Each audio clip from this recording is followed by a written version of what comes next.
नैन छिन्दन्ति शस्त्राणि नैन दहति पावकः न चैन्क्लेदयन्त्यापो न शोषयति मारुतः। अर्थात आत्मा को शस्त्र काट नहीं सकते और न अग्नि इसे जला सकती है, जल इसे गीला नहीं कर सकता और वायु इसे सुखा नहीं सकती। ये पढ़ते हैं भगवत गीता के सुविचार, श्रीमद् भगवत गीता के अनमोल वचन। Shrimad Bhagavad Gita quotes in Hindi, Bhagavad Gita quotes in Hindi, Bhagavad Gita का सार, श्रीमद् भागवत गीता का उपदेश इन हिंदी, श्रीमद् भागवत गीता उपदेश quotes in Hindi, Gita motivational quotes in Hindi, Bhagavad Gita thoughts in Hindi, Shrimad Bhagavad Gita WhatsApp status in Hindi. न जायते म्रियते वा कदाचिना यम भूत्वा भविता वा न भूयः अजो नित्य शाश्वतो पुराणो न हन्यते हन्यमाने शरीरे। अर्थात आत्मा किसी काल में भी न जन्मता है और न मरता है और न यह एक बार होकर फिर अभाव रूप होने वाला है। आत्मा अजन्मा, नित्य, शाश्वत और पुरातन है। शरीर के नाश होने पर भी इसका नाश नहीं होता। भगवत गीता में सनातन धर्म की नीतियों का स्पष्ट वर्णन है। गीता में 18 अध्याय और 700 श्लोक हैं। इसी ज्ञान रूपी महासागर की कुछ बूंदें सार के रूप में यहाँ प्रस्तुत की गई हैं। इन बूंदों को ग्रहण करके आप अपने जीवन को आशाओं से भरें और सुख एवं संपन्नता से परिपूर्ण जीवन जिएं। महाभारत के युद्ध के समय कुरुक्षेत्र की रणभूमि में भगवान श्री कृष्ण ने अर्जुन को जो उपदेश दिया है, उन्हीं उपदेशों का संकलन है श्रीमद् भगवद गीता। असल में यह उपदेशों का संकलन प्रश्न और उत्तर के रूप में है। अर्जुन कई प्रश्नवाचक चिन्हों के भंवर में फंसे हुए होते हैं और भगवान श्री कृष्ण इन्हीं प्रश्नों का उत्तर देते हुए अर्जुन को इस चक्रव्यूह से बाहर निकालते हैं। भगवत गीता ही है जो आधुनिक युग में समस्याओं से घिरे हुए मनुष्य को एक कर्मशील जीवन जीने के लिए प्रेरित करती है। गीता ऐसे प्रेरणादायक संदेशों का महासागर है जो जीवन से निराश मनुष्य को आशाओं से भर देती है। ठीक उसी प्रकार जिस प्रकार भगवान श्री कृष्ण ने अर्जुन की निराशाओं को दूर किया और उसे युद्ध लड़ने के लिए प्रेरित किया। आज की इस भागती दौड़ती जिंदगी में मानव को, उसके मन को, उसकी आत्मा को अगर कोई शांत, स्थिर और प्रसन्नचित रख सकता है तो वह है जातस्य ही ध्रुवो मृत्युर्ध्रुव जन्म मृत्य च तस्माद् परिहार्यर्थे न त्वं शोचितुमर्हसि। अर्थात जन्म लेने वाले की मृत्यु निश्चित है और मरने वाले का जन्म निश्चित है, इसलिए जो अटल है, अपरिहार्य है, उसके विषय में तुमको शोक नहीं करना चाहिए। कीर्ति मृत्यु से भी बुरी है।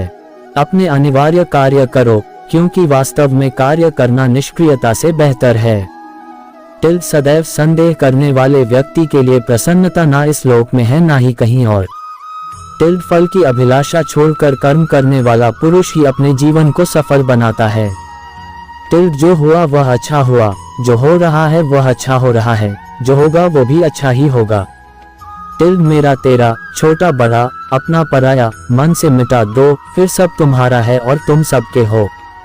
मन की गतिविधियों, होश, श्वास और भावनाओं के माध्यम से भगवान की शक्ति सदा तुम्हारे साथ है। अनुमान मन की कल्पना है और अनुभव जिंदगी का सबक है। सच्ची खुशी तभी होती है जब आपकी सोच, कथन और कर्म में समानता। भगवान श्री कृष्ण जी कहते हैं कि हमें किसी से भी अंधा प्यार नहीं करना चाहिए। हमारा किसी के प्रति अंधा प्यार हमें कभी भी आगे बढ़ने नहीं देता। अधिक प्रेम भी व्यक्ति को, मनुष्य का जीवन केवल उसके कर्मों पर चलता है। को जैसा कर्म होता है वैसा उसका जीवन होता है। अपने सबसे खास से धोखा खाने के बाद लोग चाहकर भी किसी पर संपूर्ण प्रतिशत भरोसा नहीं कर पाते। यही सत्य है। अनुमान मन की कल्पना है और अनुभव जिंदगी का सबक है। सच्ची खुशी तभी होती है जब आपकी सोच, कथन और कर्म में समानता, जीवन, कर्म, सकारात्मक सोच, शांति, सत्य और सफलता पर छवियों के साथ सर्वश्रेष्ठ भगवत गीता संदेश, उद्धरण, स्थिति और विचार। श्री कृष्ण के अनमोल सुविचार। वह सब कुछ करो जो तुम्हें करना है, लेकिन लालच से नहीं, अहंकार से नहीं, वासना से नहीं, ईर्ष्या से नहीं, बल्कि प्रेम, करुणा, नम्रता और भक्ति के साथ। भगवान श्री कृष्ण इस अनमोल वचन के माध्यम से कार्य करने की नियत का उल्लेख करते हैं। जब किसी भी कार्य करने में अगर लालच होगा, बेईमानी होगी, जलन होगी तो वो काम न तो सही होगा और न ही उसके परिणाम फलदायी होंगे। इसके अतिरिक्त जिस कार्य को हम पूरे मन से प्रेम पूर्वक करेंगे तो वो न सिर्फ हमारे लिए बल्कि समाज के लिए भी हितप्रद होगा। नरक के 3 द्वार हैं, काम, क्रोध और लोभ। जो व्यक्ति कामी प्रवृत्ति का होता हो, जिसके मन में ही सृष्टि का आदि, मध्य और अंत हो, भगवान श्री कृष्ण ही इस सृष्टि के पालनहार है, वही इस संसार की शुरुआत थे, वही मध्य और वही अंत होंगे। परंपरा में धर्म बसता है और परंपरा ही धर्म को संभालने का कार्य करती है, ये सत्य है। क्या केवल परंपरा ही धर्म है? सत्य तो यह है कि जिस प्रकार पाषाण में शिल्प होता है उसी प्रकार परंपरा में धर्म होता है। इस पत्थर में शिल्प है, ये पत्थर शिल्प नहीं। शिल्प को उजागर करने के लिए उसे तोड़ना पड़ता है, अनावश्यक भागों को दूर करना पड़ता है। उसी प्रकार परंपराओं में धर्म ढूंढना पड़ता है।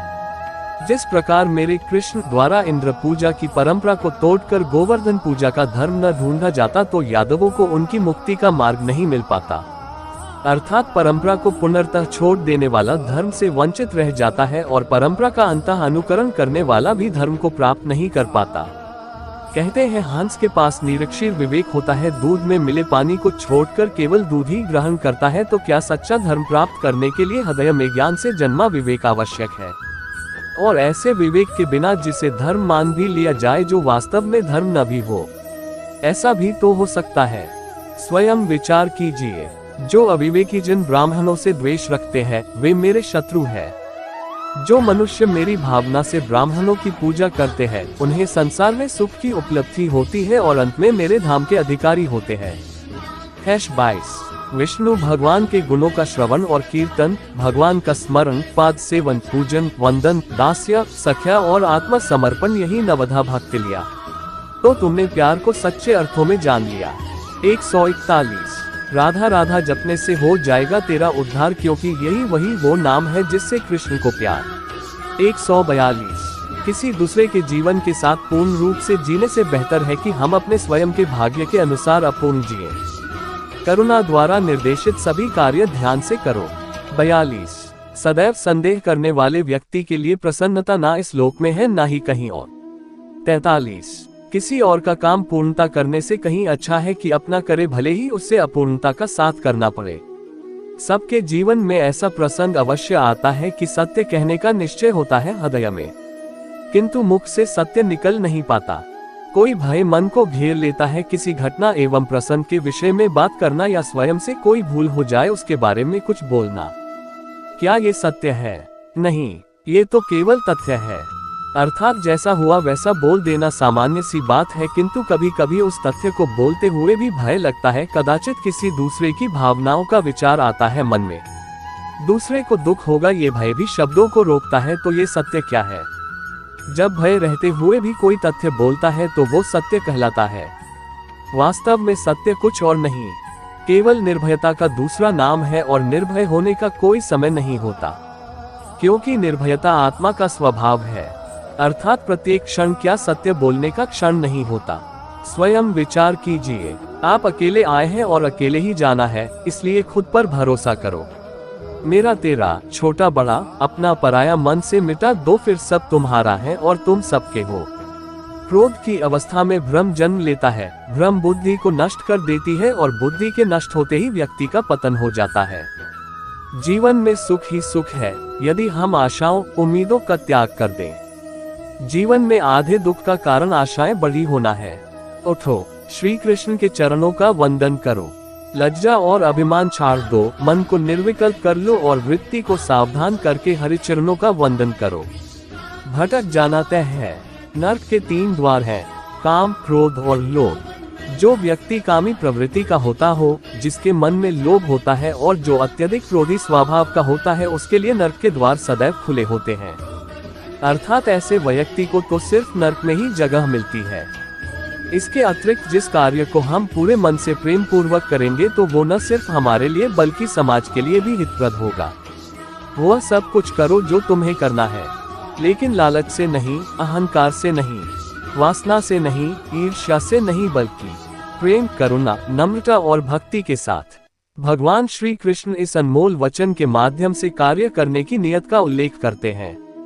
जब किसी भी कार्य करने में अगर लालच होगा, बेईमानी होगी, जलन होगी, तो वो काम न तो सही होगा और न ही उसके परिणाम फलदायी होंगे। जीवन, कर्म, सकारात्मक सोच, शांति, सत्य और सफलता पर छवियों के साथ सर्वश्रेष्ठ भगवत गीता संदेश, उद्धरण, स्थिति और विचार। श्री कृष्ण के अनमोल सुविचार। श्री भरोसा अगर खुद पर रखो तो ताकत बन जाती है और दूसरों पर रखो तो कमजोरी बन जाती है। आप कब सही थे इसे कोई याद नहीं रखता है, लेकिन तुम कब गलत थे इसे सब लोग याद रखते हैं। मनुष्य कितना भी गोरा क्यों ना हो, परंतु उसकी परछाई सदैव काली होती है। मैं श्रेष्ठ हूँ यह आत्मविश्वास है, लेकिन सिर्फ मैं ही श्रेष्ठ हूँ यह अहंकार है। मैं किसी के भाग्य का निर्माण नहीं करता और ना ही किसी के कर्मों के फल देता। मैं सभी प्राणियों को समान रूप से देखता हूँ। ना कोई मुझे कम प्रिय है ना अधिक, लेकिन जो मेरी प्रेम पूर्वक आराधना करते हैं वो मेरे भीतर रहते हैं और मैं उनके जीवन में आता हूँ। तुम्हारा क्या गया जो तुम रोते हो? तुम क्या लाए थे जो तुमने खो दिया? तुमने क्या पैदा किया था जो नाश हो गया? न तुम कुछ लेकर आए जो लिया, यही से लिया। जो दिया यही पर दिया। जो लिया इसी ईश्वर से लिया, जो दिया इसी को दिया। अपने अनिवार्य कार्य करो, क्योंकि वास्तव में कार्य करना निष्क्रियता से बेहतर है। जो मन को नियंत्रित नहीं करते उनके लिए वह शत्रु के समान कार्य करता है।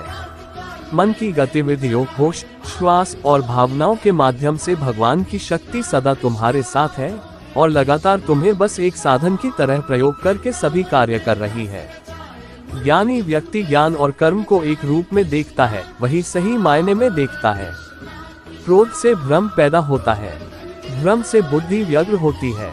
जब बुद्धि व्यग्र होती है तब तर्क नष्ट हो जाता है। जब तर्क नष्ट होता है तब व्यक्ति का पतन हो जाता है। मनुष्य अपने विश्वास से निर्मित होता है। जैसा वो विश्वास करता है वैसा वो बन जाता है। नरक के 3 द्वार हैं, वासना, क्रोध और लालच। इस जीवन में ना कुछ खोता है ना व्यर्थ होता है। मन अशांत है और उसे नियंत्रित करना कठिन है, लेकिन अभ्यास से इसे वश में किया जा सकता है। लोग आपके अपमान के बारे में हमेशा बात करेंगे। सम्मानित व्यक्ति के लिए अपमान मृत्यु से भी बदतर है। भगवान प्रत्येक वस्तु में है और सबके ऊपर भी। हे अर्जुन, केवल भाग्यशाली योद्धा ही ऐसा युद्ध लड़ने का अवसर पाते हैं जो स्वर्ग के द्वार के समान है। प्रबुद्ध व्यक्ति सिवाय ईश्वर के किसी और पर निर्भर नहीं करता। मेरी कृपा से कोई सभी कर्तव्यों का निर्वाह करते हुए भी बस मेरी शरण में आकर अनंत अविनाशी निवास को प्राप्त करता है। मैं सभी प्राणियों को समान रूप से देखता हूँ, ना कोई मुझे कम प्रिय है ना अधिक। लेकिन जो मेरी प्रेम पूर्वक आराधना करते हैं वो मेरे भीतर रहते हैं और मैं उनके जीवन में आता हूँ। हे अर्जुन, हम दोनों ने कई जन्म लिए हैं, मुझे याद है, लेकिन तुम्हें नहीं। कर्म मुझे बांधता नहीं, क्योंकि मुझे कर्म के प्रतिफल की कोई इच्छा नहीं। तुम उसके लिए शोक करते हो जो शोक करने के योग्य नहीं है, और फिर भी ज्ञान की बातें करते हो। बुद्धिमान व्यक्ति ना जीवित और ना ही मृत व्यक्ति के लिए शोक करते हैं। कभी ऐसा समय नहीं था जब मैं, तुम या ये राजा महाराजा अस्तित्व में नहीं थे, ना ही भविष्य में कभी ऐसा होगा कि हमारा अस्तित्व समाप्त हो जाए। मैं धरती की मधुर सुगंध हूँ, मैं अग्नि की ऊष्मा हूँ, सभी जीवित प्राणियों का जीवन और सन्यासियों का आत्मसंयम हूँ। हो बुद्धिमान, जब वे अपने कार्य में आनंद खोज लेते हैं तब वे पूर्णता प्राप्त करते हैं। यद्यपि मैं इस तंत्र का रचयिता हूँ, लेकिन सभी को ये ज्ञात होना चाहिए कि मैं कुछ नहीं करता और मैं अनंत हूँ। बुद्धिमान व्यक्ति को समाज कल्याण के लिए बिना आसक्ति के काम करना चाहिए। जो व्यक्ति आध्यात्मिक जागरूकता के शिखर तक पहुंच चुके हैं, उनका मार्ग है निस्वार्थ कर्म। जो भगवान के साथ संयोजित हो चुके हैं, उनका मार्ग है स्थिरता और शांति।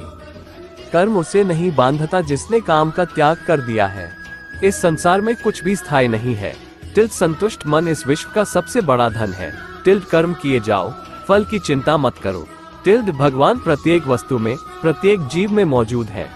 आत्मा अमर है, इसलिए मरने की चिंता मत करो। आत्मा का अंतिम लक्ष्य परमात्मा में मिल जाना होता है। इंसान